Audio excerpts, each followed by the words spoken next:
درود سے پہلے استغفار پڑھنے کا راز۔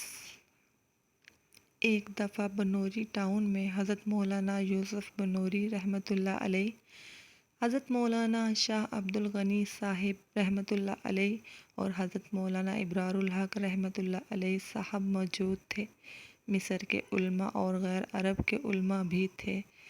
وہاں ایک سوال اٹھا کہ صاحب، پہلے ہم استغفار پڑھیں یا پہلے درود شریف پڑھیں؟ اس میں کیا ترتیب رکھیں؟ کیونکہ ہمارے شیخ سب سے بڑے تھے، لہٰذا مولانا یوسف بنوری رحمۃ اللہ علیہ اور سب نے میرے شیخ حضرت مولانا شاہ عبد الغنی رحمۃ اللہ علیہ سے کہا کہ حضرت آپ بیان کیجئے، آپ ہم سب سے بڑے ہیں اور حکیم الامت کے خلیفہ ہیں۔ تو حضرت نے جواب دیا کہ اس کا جواب میں وہی دے رہا ہوں جو حضرت مولانا گنگوہی رحمۃ اللہ علیہ نے دیا تھا۔ جب ان سے کسی نے ایسا ہی سوال کیا تھا تو حضرت گنگوہی رحمۃ اللہ علیہ نے فرمایا کہ تم کپڑا پہلے دھو گے یا عطر پہلے لگاؤ گے؟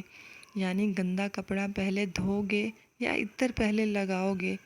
تو اس نے کہا کہ پہلے کپڑا دھوئیں گے، تو فرمایا کہ اسی طرح پہلے استغفار کر کے اپنی روح کو دھو لو اور پھر درود شریف کا عطر لگاؤ۔ سبحان اللہ۔ اگر میری ویڈیو آپ کو اچھی لگتی ہے تو میرے چینل کو سبسکرائب کیجیے، میری ویڈیو کو لائک اور شیئر ضرور کیجیے۔ جزاک اللہ۔